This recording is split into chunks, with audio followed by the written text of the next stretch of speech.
power bill through the roof? At 320 Solar, that power bill will be no more. In fact, about 90% of our customers report lower solar payments than with electricity. That's more power in your pocket. 320 Solar. Power up.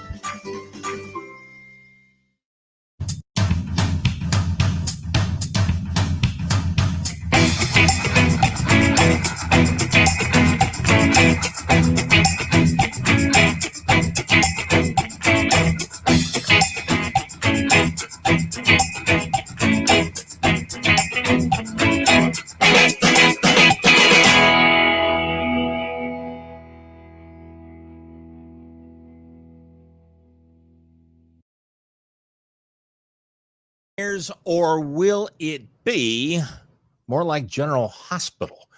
Hello again, everybody. I'm Al Keck, and welcome to the Al Keck Show, brought to you by the Deck Bar and Grill, the place right now to watch anything that is sports.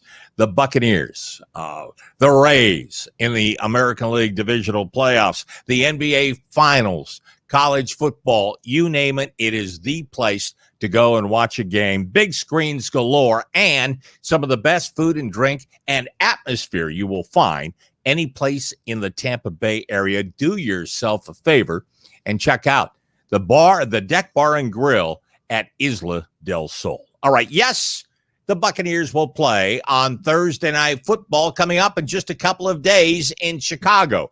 And yes, it'll look more like a bad rerun of MASH. I mean, the injury report for the Buccaneers is downright scary.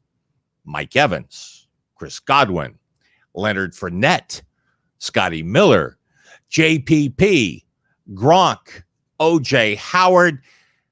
These aren't your everyday hey yous. These are guys that are truly key players for this football team, especially on the offensive side of the football. And quite honestly, being on the Bucs injury report early in the week normally is not that big a deal, but this is a Thursday night game, and this is only a couple of days after beating the Chargers and originally getting injured.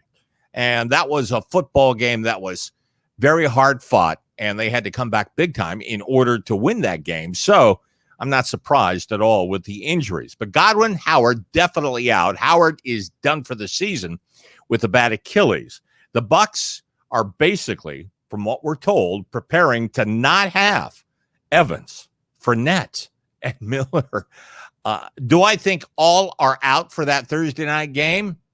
Probably not. But how effective can you be after getting hurt on Sunday and still not playing or not practicing hardly at all? So many players as you get ready for this game. Now, the Bears are hurting as well. Khalil Mack really hasn't practiced all season long, but he's been able to play games, has not been completely effective. He has a bad knee. A couple of starting safeties are also hurt as well for the Chicago Bears. Both teams, again, are 3-1, and the Bears coming off an embarrassing loss against the Colts. The Colts jumped out early and just pounded the Bears. Final score was 19-11, but it was never that close. And quarterback Nick Foles, who was finally given the starting job over Mitchell Trubisky, Foles really didn't fare much better. He threw a late touchdown, but the Bears fall to 3-1, losing at 19-11. By the way, two of Chicago's wins this season were huge fourth quarter comebacks. So you got to put them away early and keep the pressure on. Both teams are hurting right now. And this will be your classic, not ready for prime time Thursday night football game coming up here at Soldier Field. So let's play. What the fat? Okay, Tom Brady, 5 touchdown passes to 5 different receivers, 30 of 46, 349 yards, and he comes back after a pick six to hold it together, keep this team going, and bring it back from a 24-7 deficit in the first half. Brady is 43, 5 touchdowns in one game at 43. And Brady has had to play the majority of this season so far without Chris Godwin. And Mike Evans has been hurt off and on and has not been anywhere near 100%. But the fact, All right. All the so-called experts said if the Buccaneers have success this season, it would be later in the season. The Buccaneers would need time to learn about Brady, and Brady would need time to learn about his new teammates. They're doing that at 3-1, all alone atop the NFC South. And what are all those so-called experts saying now? What the fat? Now, what the fat? And by now you know the difference. Whatever sideline play is on this out to Justin Watson, just a piece of advice here. Rip that page out of the playbook. Give it to your dog. Let your dog rip it to shreds. Take the pieces, stuff them into a burlap sack, and take the sack to the dump. And from there, light the sack on fire. Now, after that, put the ashes in a nice, neat pile and instruct the bulldozer to scoop it up and bury it right next to a stack of nuclear waste. The Buccaneers have run that play twice, and both times it's turned into a pick six going the other way. And both times it was Justin Watson trying to be on the receiving end and doing a very poor job of it. Bad play call by Byron Leftwich. Not the best of passes by Brady, and a total caca effort by Justin Watson to come back to the pass. I'm sure this is the only time in the history of Bucs Report you've heard the word caca.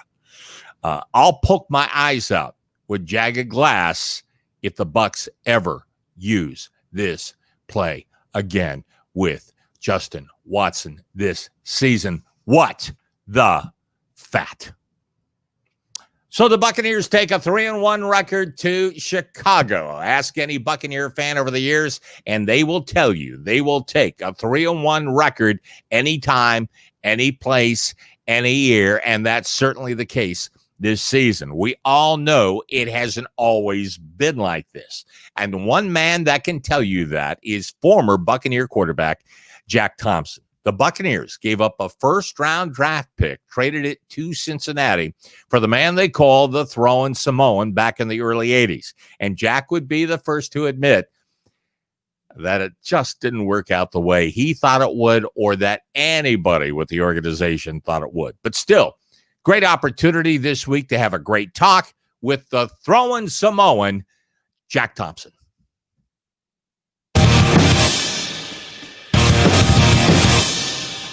Little history here. This guy and I go way back, like 1974. He was one of the top high school quarterbacks in the Northwest. I was a weekly newspaper reporter. He goes on and he becomes a star. I go on and I end up talking to stars. And with us, Jack Thompson. Jack, it is so good to see you. It's been way too long. Great to see you, Big Al. You're looking good. Your thoughts about Tom Brady and what he's doing with your old team, the Tampa Bay Buccaneers? Well, I got to tell you, I'm excited to watch the Buccaneers. With Tom leading the crew. He's added a lot of adrenaline to the whole team, the whole Bay Area. It's good to see, and true to form, he brings them back at the end of the game. Which he's so renowned for, and it's good to see. It's good fun. Now, can one guy really make a difference? Well, yeah, but he's got to have talent around him, and I believe he's got a lot of tools there. That's for sure. But he's going to be known as the GOAT. For a reason. He's got the rings to prove it, and he's created he's a culture in and of himself, and it's good to see that the whole Buccaneer organization seemingly is jumping on that bandwagon. So even in the NFL, one guy can make a difference like that, and bringing that culture in, that can make a difference even on a team at this level. Oh, I totally agree. I mean, guys like Tom and Joe Montana. Joe Montana, when he went to Kansas City, interjected some adrenaline up there for a while. But again, he's got to be surrounded by talent, and I think that the Buccaneers definitely do have that. Even though the names are escape me. I've watched a couple games. It's fun to watch. He throws a pick six yesterday. He's had a couple of pick sixes. I would think for a quarterback, that's got to be the biggest mistake that you can make. How do you get past that on the sidelines, and how do you get focused back into doing your job and going forward? Well, again, when you're Tom Brady and you've thrown so many balls over the years and being as successful at the level that he has been successful, that's nothing. He's not focusing on what just happened. He's focusing on why did it happen. Was it a mistiming on his part? If I've seen Tom Brady once, I've seen him 100 times on the bench, looking at the pad, the surface pad, and looking at what just took place, and how he's going to change it. And I think the great ones, that's how they're wired. They're not focusing on what happened, but how to move forward and make that next drive for 7, to recoup what just happened. There has been so much talk about Brady as far as with the Buccaneers, with all these weapons that he has. What's it like as a quarterback to have all those weapons, not just have one or two guys, but wide receivers, tight ends, running backs, that you can literally go anywhere and make a play? Is that, obviously we think about that as being positive, but can it be a negative because you're thinking too much about spreading the ball around? No, I think over time, through the course of a season, through the course of even a game, again, when you're a guy like Brady, who is renowned for spreading the ball around, and the way they're wired, if you get into just one person, it gives the defense a leg up. And so it's important and imperative that he spread it around, just to continue to spread the field out and have the leverage in your hands. And so at the end of the day, when you have the weapons around you and you're Tom Brady, well, the weapons that who play with and for you, they remember that. And they're not going to be squawking. If they do squawk, how dumb are they? Right? Be patient. Ball come your way, because you have Tom Brady reading the field and making the proper decisions. I'm going to hit you with the question here out of left field. I think you'll get a kick out of this. One time I interviewed a head coach that loved you, loved your game, loved who you were, loved absolutely everything about you. And for 10 minutes, he sang your praises. Any guess on who that coach might be? Oh, gosh, talking about out of left field is right. Oh, okay. I'll just throw a name out there. Bob Leahy. No. Okay. Bob Leahy, your former offensive coordinator at Washington State. This is Bill Walsh. No kidding. Bill Walsh, I'll never forget. And this was, might have been a couple of years after you had left Washington State. He was with San Francisco. Yeah. And I had met him years before, so he knew I had Northwest ties. And I'm interviewing him just one-on-one. And I asked him, I said, if you could build a prototype quarterback for you in what you would want, who would that quarterback be? And he says, oh, that's easy. He says, it would be Jack Thompson. It would be the throwing Samoan. And he talked, because as you know, he could be extremely technical. He talked about your base. He talked about your footwork. He talked about your arm. He talked about your ability to look downfield. And I'm sure, especially knowing what Bill Walsh become, if I could have and save that interview for you, I would give that to you, because you'd show that to your kids and say, hey, kids, I was pretty good. I will show that to the friggin' world. Yeah. And this was at a time when Montana was his quarterback. All right. You, in 1983, ended up playing for the Buccaneers. The Buccaneers, you played for the Buccaneers 83, 84. They did not have the biggest success. But you did play for John McKay. What was it like playing for John McKay? It was crazy. It was crazy. You know, that was a tough time, you know, for the team, you know, and let me just back up a little bit by saying, you know, I was traded down there in a cloud of controversy. You know, they traded number one to Cincinnati to get me. And frankly, they had Doug Williams. And if you think about it, Doug was a beloved member, rightfully so, of the Buccaneers. He earned it. You know, he's a stud. And Doug, I consider Doug a friend. And when I went down there, I'm thinking, you know, why would they do that? Well, they were embroiled. They got in a contract dispute with Doug. And if you remember correctly, they didn't sign him, and he went to the USFL and played for the Outlaws of Oklahoma. Well, you know, I'm thinking, well, I might have an opportunity here. Well, Doug's good friends weren't very happy about that. So it was a tough time, and I was grateful for the friends that I did make in Tampa. You know, Leroy Selman comes to mind. I mean, that he was an angel of a man, a tremendous player, and you know, I was able to become a friend to him, you know, and several others. But it was tough.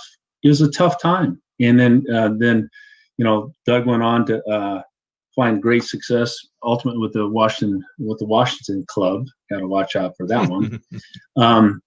But you know, if I look back on it, you know, I didn't have the same relationship, you know, team wide with the Buccaneers as I did with my teammates in Cincinnati. And I understand the situation that took place at that time. If you were in the NFL today, would you be loving on this kind of offense, the kind of stuff that you see? Would that be the type of offense that you would love to run? Oh, yeah. Yeah. And, you know, my wish would have been to have played for Mike Leach at Washington State and throw 70 times a game. Right. You know, and then undergirded with that kind of, you know, passing knowledge to be picked up with, you know, a team like, say, Kansas City, you know, the kind of wide open offense that they run. You know, it would have been vastly different than the times, you know, the mid to late 70s and into the 80s in the NFL at the time. Can't wait. Final question for you. Yeah. Tua is down to Miami.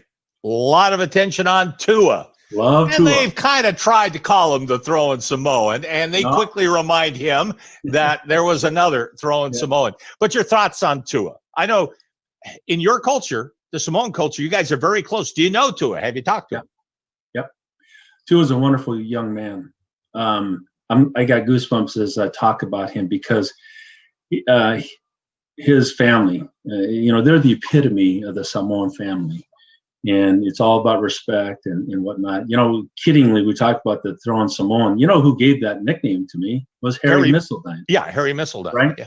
And so there have been other Samoan quarterbacks along the way. I'm very proud of the things that they've done. You know, the Marcus Mariotas and you know, there's one quarterback who will remain nameless. You know, I heard that, you know, he was taking on the throwing Samoan thing, and I sent a text message to him saying, "Hey, mind your elders, dude. You know, come on, man. Don't be pulling stuff like that. You don't do that in the Samoan culture, right?" And but you know, Tua is a stud. I mean, going back to that pass he threw, you know, to win the national title as a freshman. Oh, man, as a freshman. I mean, where you looked off the safety, came back, left-handed, he zipped it over there. I went bat, you know what, crazy. I'm watching that game. I'm thinking, who is this kid? And you see him on the sidelines with Saban. Hey, I'm sorry, coach. Trying to calm him down, right? And you knew he was different, and he's different there on the sidelines. And what I hear from all that I've heard, Ryan Fitzpatrick couldn't be a better mentor. I mean, he is doing a great job, and it's good to see. Because let's face it, it's not if, it's only when. Because he's a stud, man. He talking about his feet, your footwork. You're talking about Bill Walsh and whatnot, and his arm, and he just processes things at a different level, and he is so accurate. So I can't wait. I'm happy for Miami, the Dolphins, because the future's bright. Jack Thompson, it's been so much fun talking to you. We go way back, and it's great catching up again. Thanks so much for joining us, and enjoy this football season. Thank you. It's always, it's great to see you. It's been too long.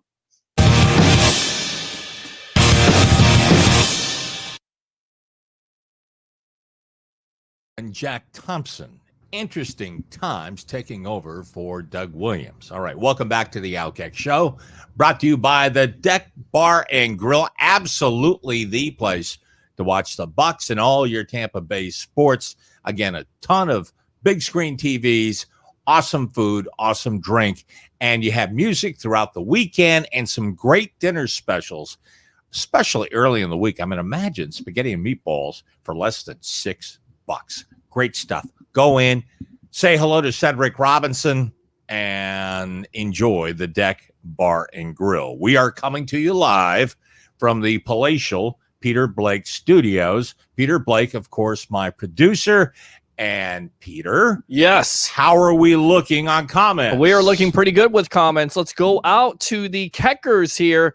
Al is the GD man. We're not going to say what that means. Hey, Al, says Christopher Cole. Ed Davis says, hey, Al. Christopher Cole, is it just me, or did KC and Green Bay look beatable last night? What do you think? It's a long season. I don't think anyone's going to go undefeated. I don't think we ever think that. All we care about is if at least if I'm a pro football team, and if I were the general manager of the Tampa Bay Buccaneers, which at times I think I am, I would definitely just want to get to postseason and then see what happens from there. You just want to get the best record you can. So hopefully you do have some form of home field advantage.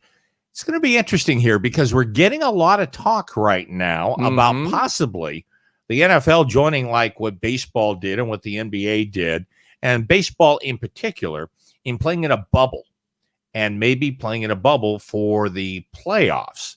So that could be something interesting to look at. My question is, why does it take an outbreak of COVID for the NFL to make that decision? And then on top of it, would the Players Association and the players agree to that? Because we know that, look, they want to live their life and everything like that. They want to do their thing, but would they really agree to that? And is that going to cut down on all this COVID-19 talk and outbreak? Well, I think one of the biggest problems is football is completely different than baseball or basketball. Basketball, right, you might be talking 25 guys, including staff members, tops.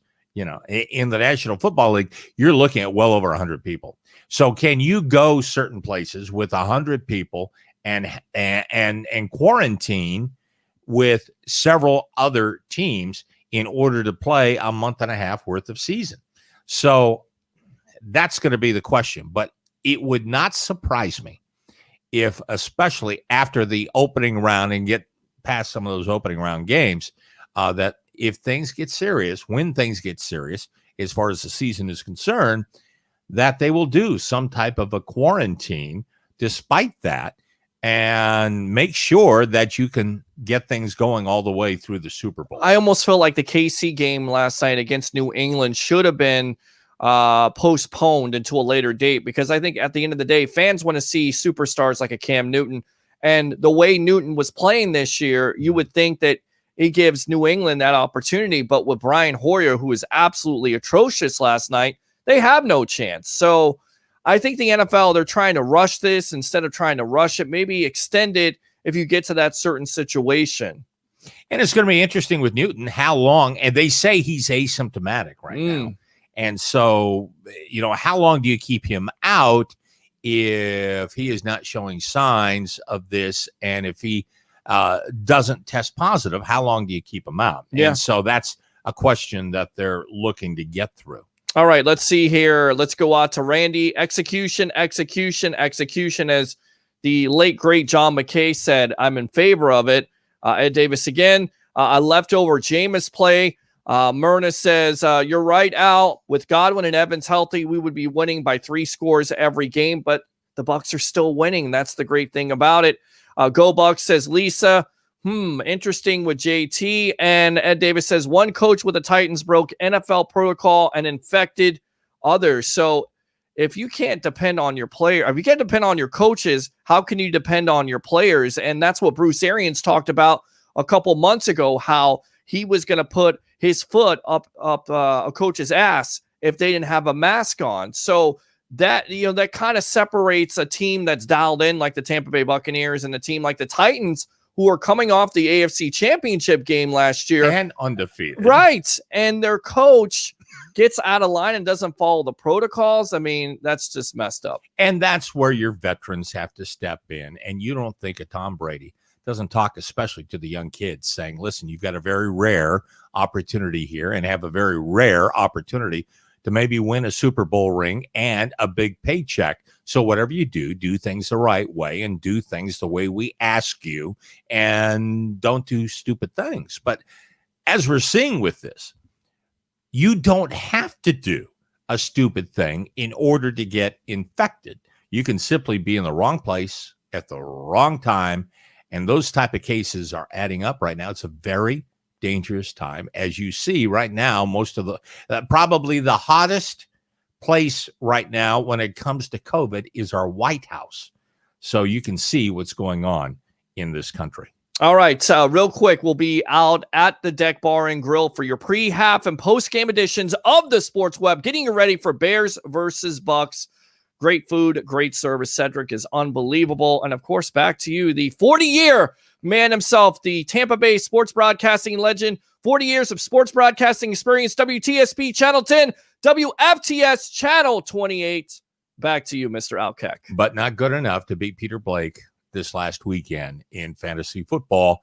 Peter built a huge lead on me, but I hadn't played my big guys, which are Mahomes and Travis Kelce and Sammy Watkins, and I came storming back and just lost at the end, by 9 points. Now fall to 2-2. There you go. And by the way, you like that 4K camera? Is that nice or what? Very nice. Very nice that we're here in this palatial studio with all this awesome equipment. Thank you. All right. Now the favorite part of my show, talking about the rest of the NFL with Kyle Keck, brought to you by 320 Solar. Kyle Keck is in Chicago to talk about the NFL. And Kyle, what is the talk among Bears fans, also 3-1, about this Thursday night matchup with the Tampa Bay Buccaneers? They are excited. Now they're coming off of, like we prefaced earlier in the show, a tough loss to the Colts. Finally, the Bears kind of came down to earth after 3 big come-from-behind wins. But they're disgusted with the way the offense looked against the Colts. They were disgusted with how they couldn't keep points off the board against the Colts, with how bad Phillip Rivers looked. I don't know if you saw the game, but Phillip Rivers looked bad. And they were still able to run all over them. But with that said, the Bears, from the Bears fans I have talked to, and from some of the sports talk that I've been listening to here in Chicago, the Bears fans are confident in getting a win against the Buccaneers this week. And for the reasons of, it's the shortened week, they're at home. The Bucs are banged up at every position on offense. I mean, there's hardly anybody is not injured on the Bucs offense.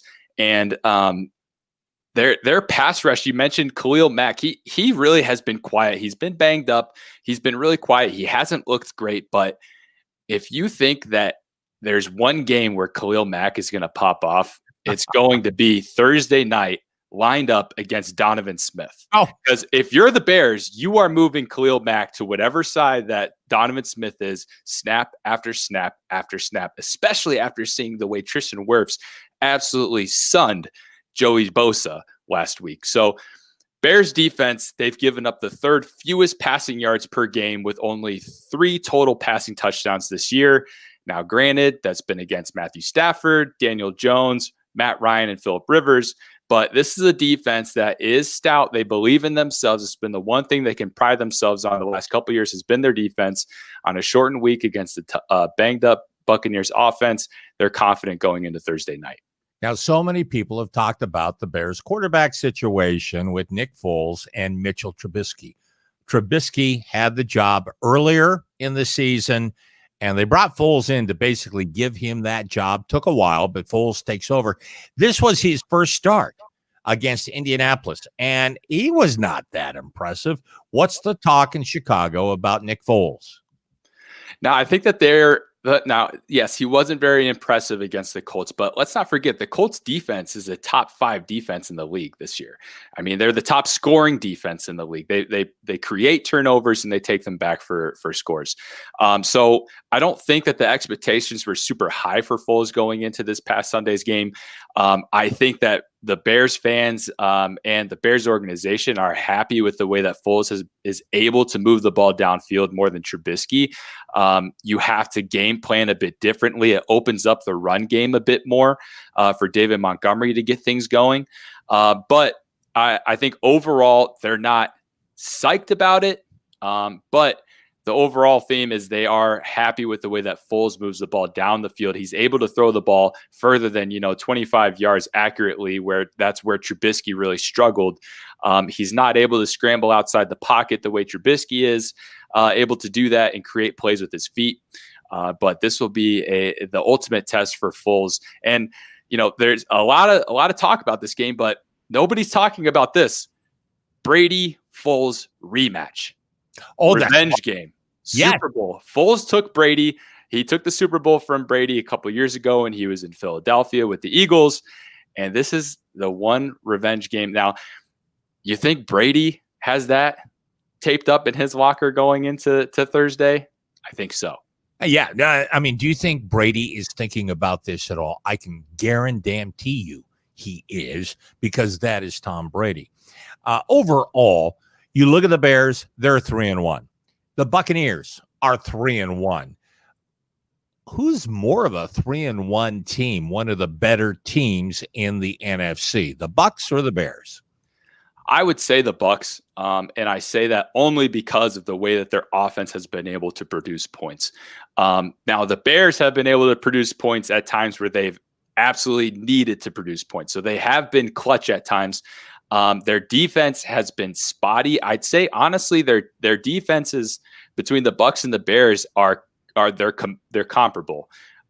They get to the quarterback at times. I say the Bucs probably get to the quarterback better than the Bears right now, but the Bears defense has been able to get stops at the right times in crucial moments in those comeback wins. But I still think the Bucs are a more true 3-1 team. I think they've been tested a bit more than the Bears. The Bears' schedule, All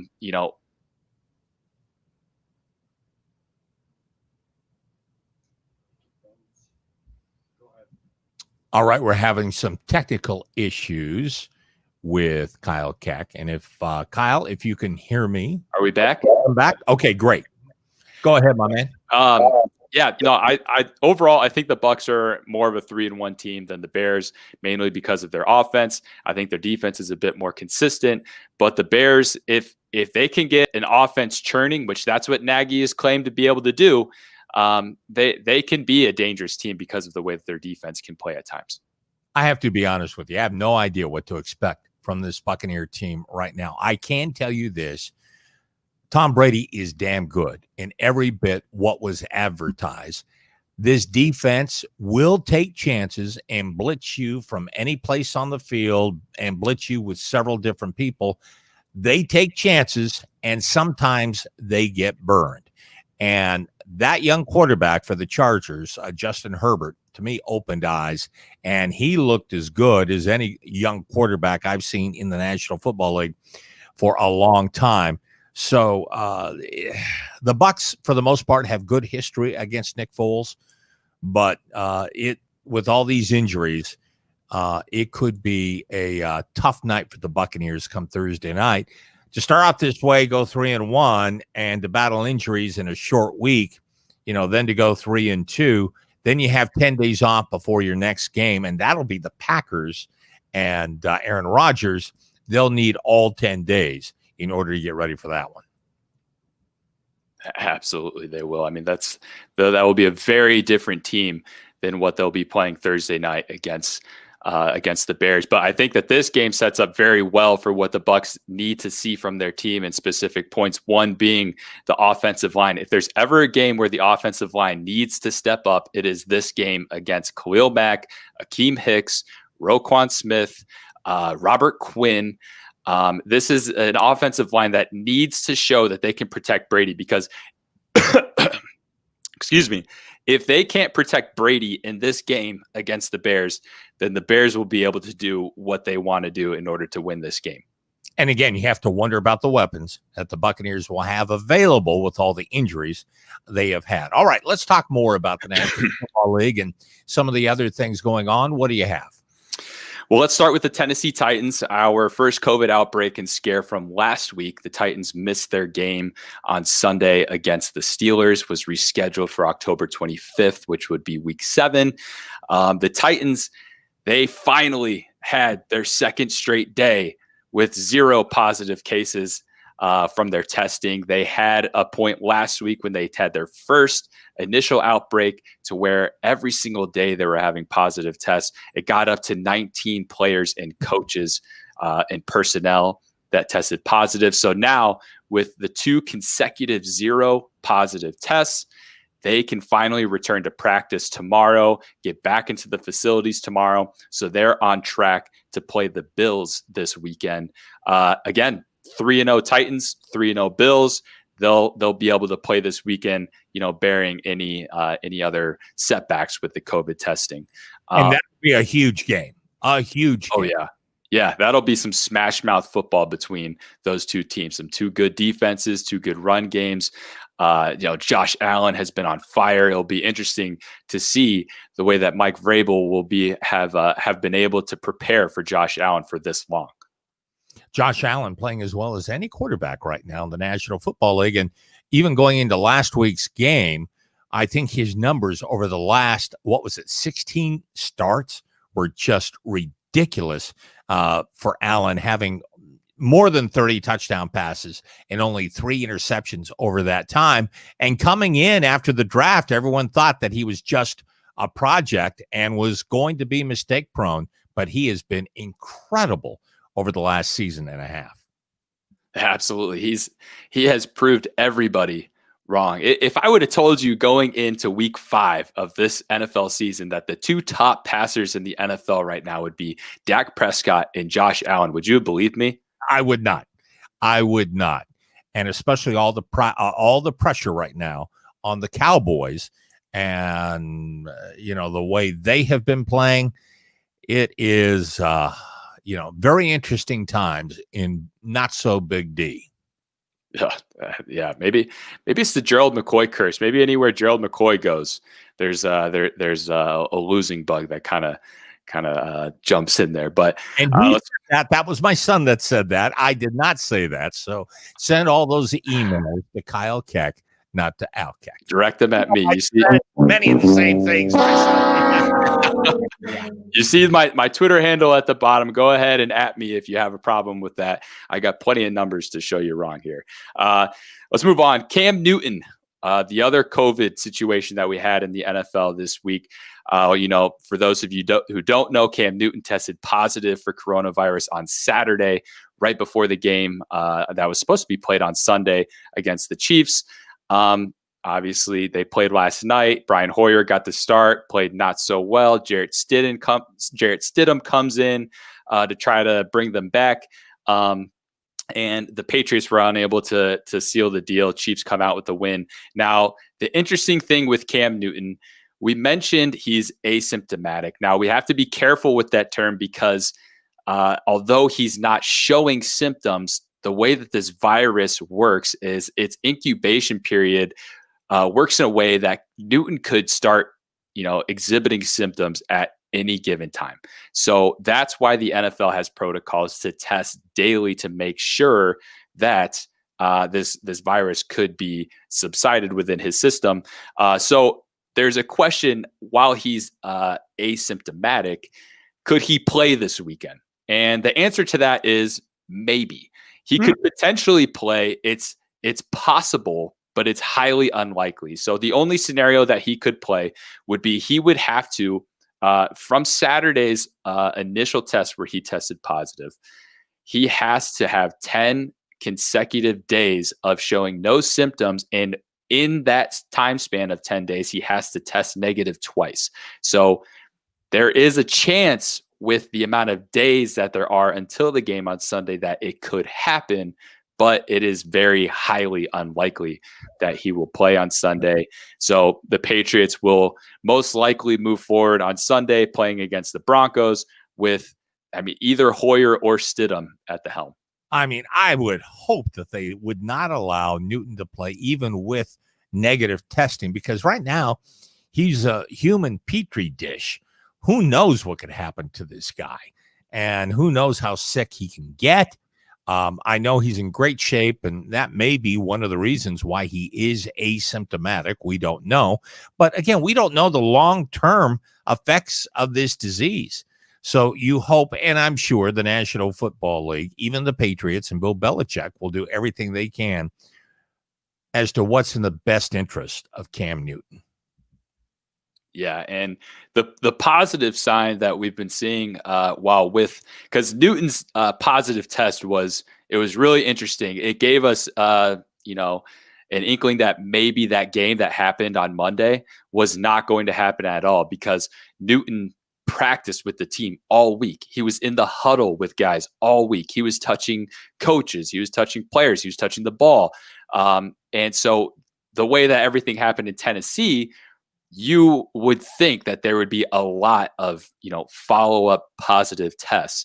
But since Newton's initial positive test on Saturday, the Patriots have had 0 positive tests. So they have totally nipped this thing in the bud. It's a very weird situation, very 2020-like, and we'll continue to monitor it as it goes. Now, one thing to keep an eye on that the NFL is potentially looking at and mandating across the league is installing cameras in all of the facilities that is, probed by the NFL to watch and see who is violating the NFL protocols regarding coronavirus, to then hand out fines, hand out suspensions, so on and so forth. Because we did see in Tennessee, it was due to a coach not following the protocols, not wearing a mask when he was supposed to while he tested positive, and then it spread throughout the rest of the facility. So something to monitor there throughout the rest of the NFL. Big Brother, definitely a football fan. How about some Would You Rather for tonight? Let's go into it. Would you rather, powered by 320 Solar? And let's start with something spicy here with the Buccaneers. Would you rather cut LaShawn McCoy or keep LaShawn McCoy? It all depends on his paycheck. I know he doesn't have the biggest paycheck out there, but if it comes down to LaShawn McCoy getting snaps or Keyshawn Vaughn getting snaps, we saw what Keyshawn Vaughn could do. We have not seen a whole lot of LaShawn McCoy so far this season, but who knows? It may come to that. But as long as Leonard Fournette is out, I would think that will not be an issue for the Buccaneers. I would agree as long as Leonard Fournette is out. But as soon as Leonard Fournette gets healthy, we saw the way Keyshawn Vaughn played in a limited role on Sunday. He looked pretty doggone good. I would not be surprised if they were to cut him and, bolster the tight end position now that OJ Howard is gone. I would not be surprised by that, especially the way that McCoy, he's very, he's not multifaceted running back. When he's in, he's there to either pass block or catch a pass. So he's a little predictable, and he's had some crucial drops at times this season. So interesting thing to monitor there with LaShawn McCoy. Let's move on. Let's stay on the Buccaneers topic. The San Francisco 49ers cut Mohamed Sanu today after many of their young wide receivers now finally got back to being healthy. They can actually form an offensive team now. if you're the Bucs, would you rather keep the wide receiver group the way that it is with all the injuries that they have with, Evans banged up, Godwin's banged up, Miller's banged up, Justin Watson's banged up, and he's, it hasn't been great. Would you rather keep the wide receiver group as it is, or would you rather go out and sign Mohamed Sanu, who played with Tom Brady last year in New England? And that was what I was going to bring up. Mohamed Sanu knows Tom Brady. Tom Brady knows Mohamed Sanu. So could that be a relationship that now becomes very important? I think overall, I'd be happy with the wide receiving core that the Buccaneers have. And unless you have a crucial injury where you're going to lose someone for the rest of the season, I think they will probably stay with that. But I'm sure that Jason Light has talked with Tom Brady about what could Mohamed Sanu do if in case it gets to the point to where they need help at wide receiver. And, he's a guy that's had success in the past and certainly knows the NFC South. So that's a good question. But I think as long as the Buccaneers are not going to lose someone for any long period of time, that they would stay with the wide receivers they have. I would not be shocked at all if they went out and signed him, even if they signed him and put him on the practice squad. It would make sense to have an extra wide receiver ready to go who's already has chemistry with Tom Brady and knows how he operates at any given time that someone were to fall to some sort of injury, which we've seen all of our wide receivers have already done that. It makes too much sense for me to the Bucs not to go out and get him. I hope they do. I think it would be a great move for them. Just like you said, he's very familiar with the NFC South. So there's a lot of things that align to where it would make perfect sense for them to go out and get him. But we'll have to monitor it and see how it goes. Around the rest of the league, the Houston Texans, they're 0-4. They fire Bill O'Brien, who's the head coach and GM, the Jackie Moon of the NFL. He had a lot of interesting moves in the offseason. He trades away DeAndre Hopkins. He trades away big-time picks to get Laramie Tunsil. It hasn't panned out. He's 0-4. They give him the boot in Houston. Now, outside of that, there's something that's interesting here that I want to throw out there. The Texans, they are spending the most cash on their roster than any team in the NFL. They do not have a first or second round pick in 2021 due to Bill O'Brien. Their executive vice president of football operations, Jack Easterby, he is buddy with Josh McDaniels, the offensive coordinator in New England. It would make perfect sense for Josh McDaniels to leave Bill Belichick next year and go finally get a head coaching job again, in Houston with Deshaun Watson, with a great quarterback that is there for the long term. Now, there's another gig out there that could be a really good offensive gig, potentially, in the Atlanta Falcons if Dan Quinn does not make it. So if you're Josh McDaniels, would you rather be the head coach of the Houston Texans or would you rather be the head coach of the Atlanta Falcons? Well, when you look at the Houston Texans, again, there is a pedigree there and there's a history with the Patriots, and not just Bill O'Brien, but some other positions as well. So I would think that McDaniels would know some of the coaches or, some of the front office people with Houston. Now the question is, if you're any team in the National Football League, after he accepted that job with the Colts and then left them hanging, are you really going to trust Josh McDaniels on offering him a head coaching job if you're anybody outside of the Patriots? I still think that he's kind of holding back to, see this Patriot team make another run here and possibly get a good young quarterback and then become the head coach after Belichick retires. But if you are the Atlanta Falcons or you are the Houston Texans, do you take a chance on spending a lot of time pursuing Josh McDaniels? Because his history is that you could woo him and he will break your heart.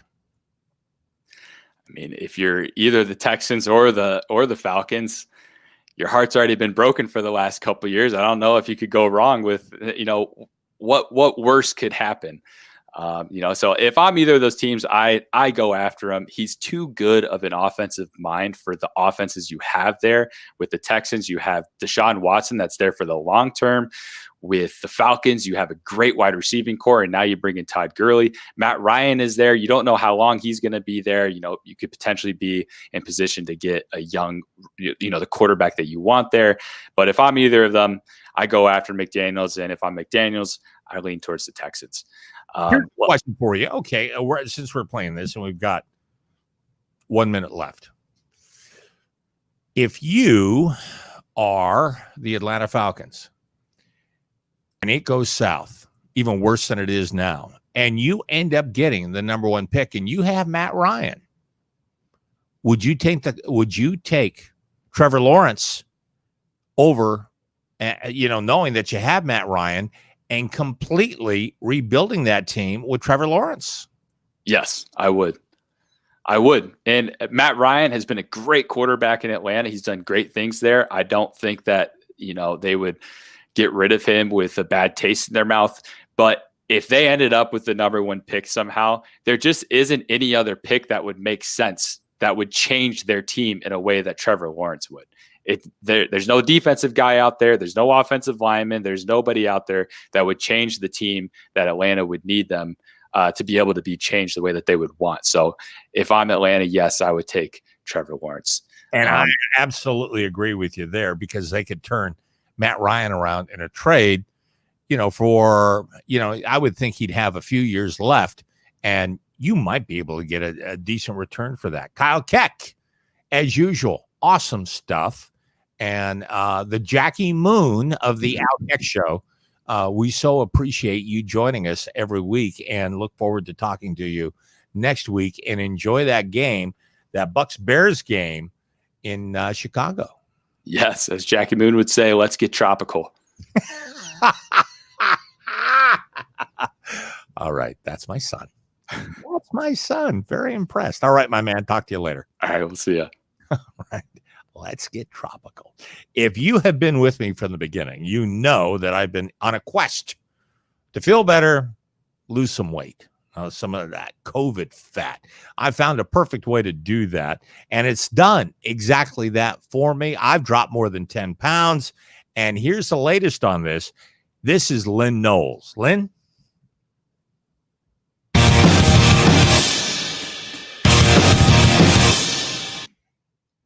I feel better. I have more energy, and I've dropped some of that COVID fat. All right. Here's my mentor, my coach, Lynn Knowles. And Lynn, tell me, how important are ketones to simply feeling better? Al, ketones are really everything. The thing is that most people don't understand how important ketones are in our system to fuel our brain. We can force ourselves through going through that really, really horrible diet called the keto diet. We can force ourselves into ketosis. We can also force ourselves into ketosis for going without food for like a week. Nobody wants to do that, right? The easiest thing is to drink ketones to feel better. The reason you feel better is because our brains are being fueled with exactly what it wants, ketones. Carbs and sugars are not what your brain wants. They want those ketones. And once you get those in there, you get your elevated mood. You start having energy, pure, clean, sustained energy. You have fierce focus, my friend, which you know all about, as well as we're starting to sleep better. We're just being better and more optimized human beings. So drinking ketones is the easiest way to get into ketosis and stay there. It's the most sustainable way.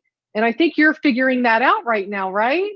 Absolutely. Absolutely. Now, I have to admit to you that one of my problems is that sometimes I forget to take 2 drinks, and that has slowed my weight loss down some, but I'm still losing weight here and there, but I just feel so much better. Is that normal? Well, it's normal to feel better for sure. And it's normal for this to continue to work for you, to help you burn that fat, even if you're not taking the recommended optimal dose of 2 per day. But you're feeling better because your brain's getting fueled with what it needs. And for most of us, Al, we haven't had that fuel since we were born. So for you to say you're feeling good and you don't really know why, you're just drinking this drink, I say just keep drinking the drink. Don't overthink it, drink it, and keep feeling great and get better and better every day. Okay, if someone wants to understand more about ketones and what they do and how they do it and all that stuff, what do they need to do? They need to get in touch with me. They just need to send me a text, 727-641-4284. Al, you know I love to educate. This product is amazing. It's really being called one of the best discoveries in the century. I've been educated for almost 3 years on it. I know the ins and outs. Everyone just ask for information. There's no obligation to purchase anything. I love people to know that they can have better. Okay, again, your number.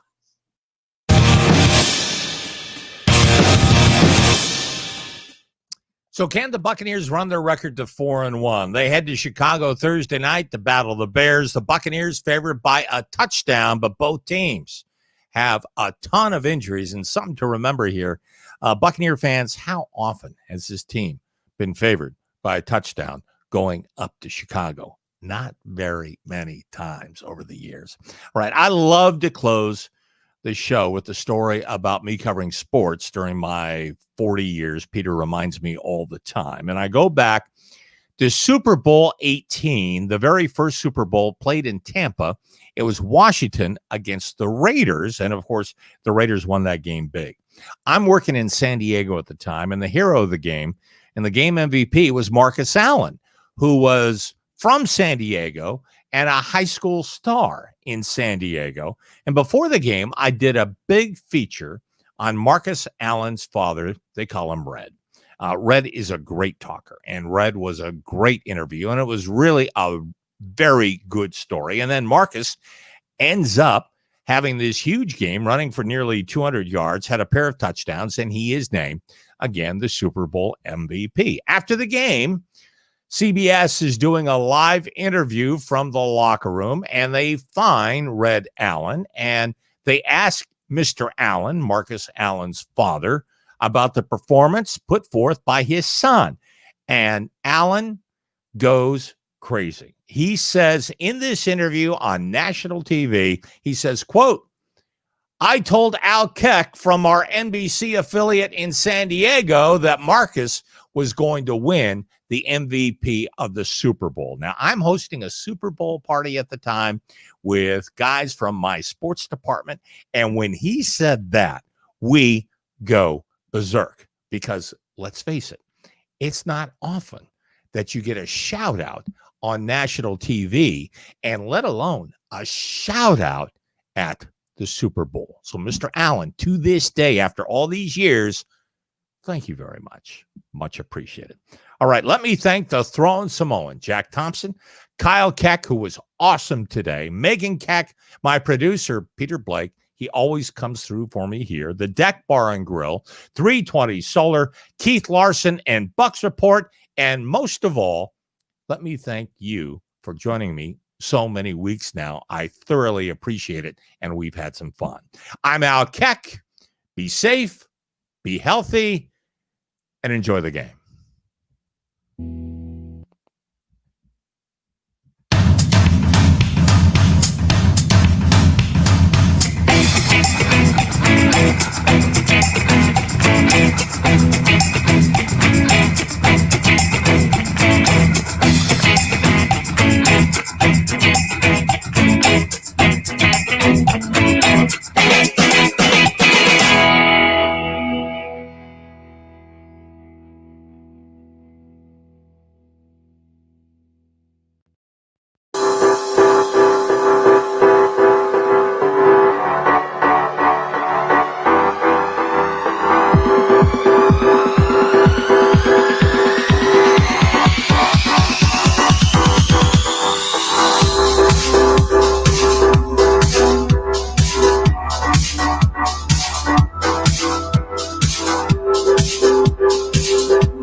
Power bill through the roof?